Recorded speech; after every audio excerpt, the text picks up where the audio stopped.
नाश्त्यानंतरची साखर कमी आणि उपाशीपोटीची साखर जास्त आल्यामुळे तुम्हाला सुद्धा टेन्शन येते का? हे असं का होतं?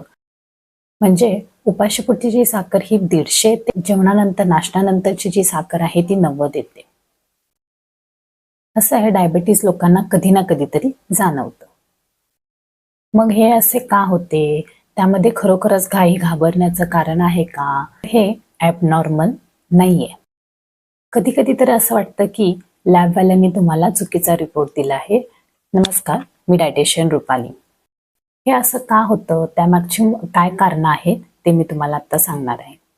त्यातला 1 नंबर, रात्रीच्या जेवणामध्ये जर तुम्ही जास्त प्रमाणात कर्बोदके खाल्ले आहात, एखाद्या वेळेस रात्रीच्या वेळेस तुम्ही एखाद्या कार्यक्रमाला किंवा पार्टीला गेलेले असाल आणि तिथे तुम्ही जिलेबी, गुलाबजामुन किंवा बासुंदी घेतलेल्या आहेत किंवा चिकन, मटण